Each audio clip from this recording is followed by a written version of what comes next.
Hey guys, it's Nyan. Welcome to my channel.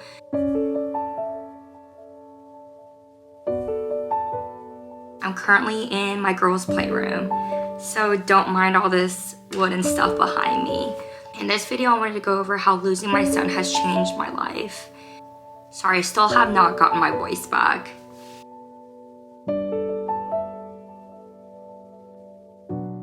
Losing Carson has made me feel extremely alone and isolated even when I have so much love around me. I think the reason being is because losing a kid is something that not everyone experiences. I didn't really know anyone around me that had lost a child before. I did have acquaintances or friends of friends that have lost their babies. In a sense, it made me feel not so alone because I wasn't the only one going through this. To know that these people have lost a baby or their child years ago and they're still alive and well, I found so much comfort in that I'm going to overcome this journey and I'm going to make it through.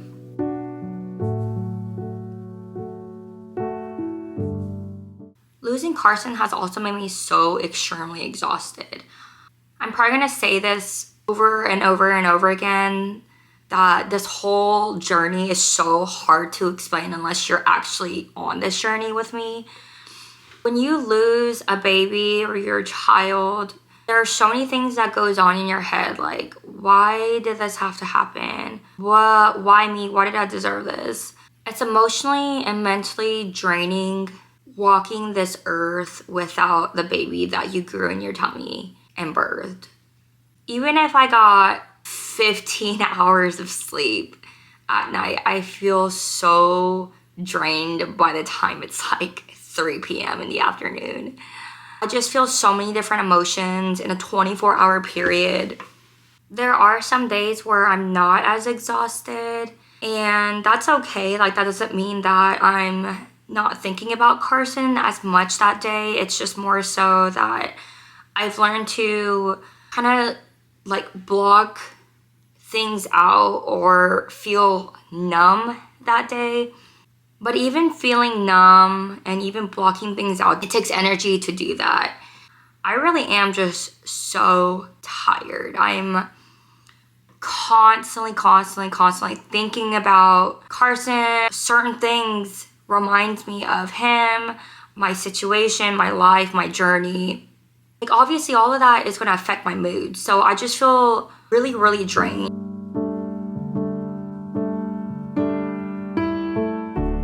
Even though it's January 2024, sorry.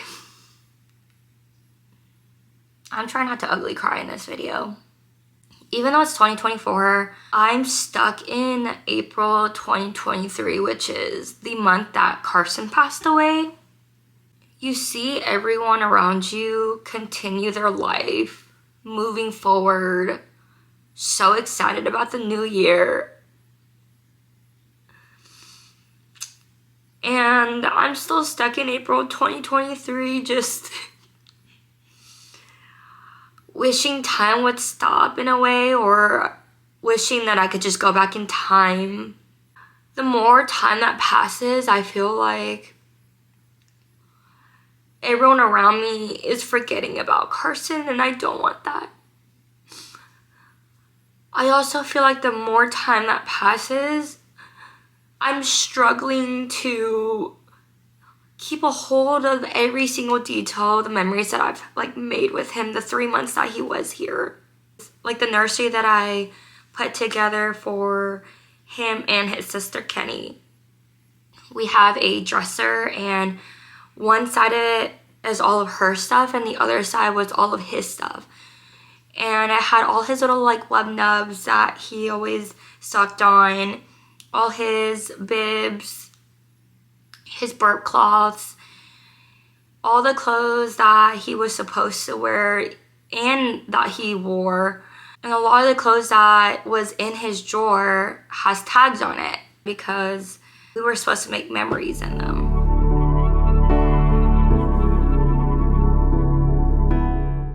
I'm constantly living in fear that I'm going to lose another baby. I'm scared that something's gonna happen to Emery Kennedy. I'm scared that in the future, if we do decide to expand our family, which I can't have babies naturally anymore, I'm scared that something is going to happen again where we're going to bring another baby into the world. He or she is going to be 11 weeks old and not wake up from his or her nap. Even when I leave the house without the girls and Vince is at home and I text him and he doesn't respond back within a certain time period, I get worried. I'm like immediately like, oh my God, there's something going on. Something's happening with the girls. Something happened. They got hurt. I just like freak out. And it has nothing to do with me not trusting Vince, because I 100% trust Vince with the girls. He's an incredible dad. Because of the day that I lost Carson, and the last thing that he texted me was that he was feeding Kenny, I think that kind of like gives me a little bit of PTSD.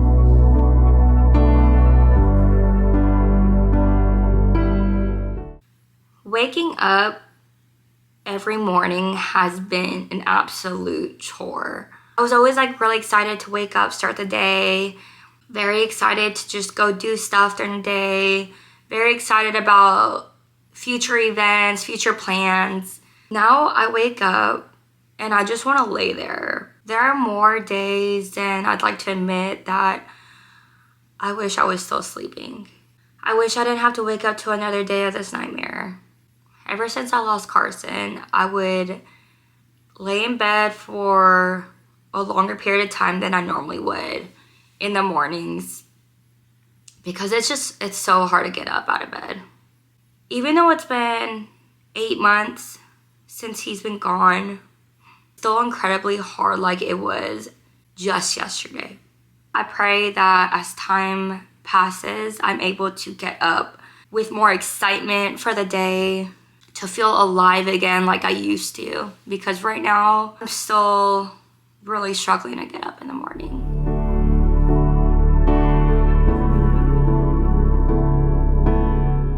You know when you don't realize something until you're going through it? Like for example, when people would ask me how many kids I have before I lost Carson, I didn't think anything of it, because I'm like, oh yeah, like I have 2 kids, I have 2 girls, and I'm about to get ready to have my first son. Well, now people ask me, how many kids do you have? It's such a hard question. I will always say I have 3 kids. And if I have 2 more, I'll always say I have 5 kids or I have 5 babies. It's gonna be one of those questions that will pierce me just a little bit, knowing that I'm living this life right now without the baby I brought into this world. He will always be a part of our family, and he will always be one of my babies.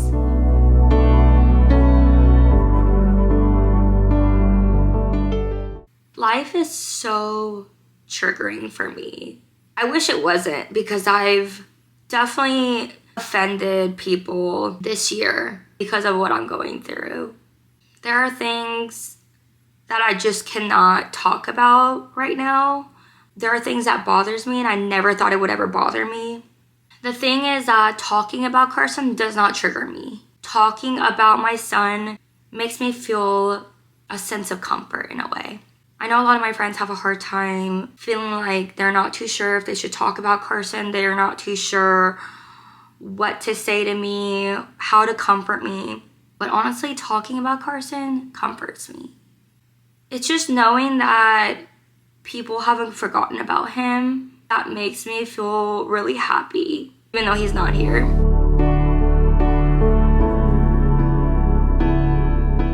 Losing a child is also an extremely daunting journey, because I will never feel complete fullness like I did when all 3 of my babies were together. The way the girls interacted with Carson, the way he smiled when we would play with him. My heart was so full. There is no type of fullness and happiness like a mother who loves their children with everything that they have. Even when I feel like I have like nothing going for me sometimes. I know that being a mom is everything to me. Being a mom, seeing my babies grow, seeing my babies happy, that fulfills my life. And now that Carson's gone, I know I have Emmy and Kenny, but it's just really hard. Like I said before, I'm still stuck in April 2023. While time's still passing. Emmy's still asking me where's baby brother at. Why is he still in heaven? When are we gonna go pick him up? I've been waiting too long to see him. Stuff like that. It breaks my heart knowing that they both have to go through life without making memories with their baby brother.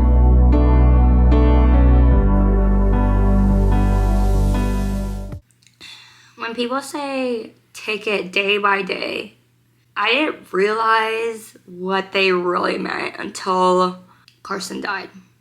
It's really hard for me to even think about tomorrow. It's really hard for me to even think about days or weeks later. I'm in survival mode, and I think that it's really hard for people around me to understand. Losing a child is such a humbling experience. You really don't understand how precious time is until something like this happens.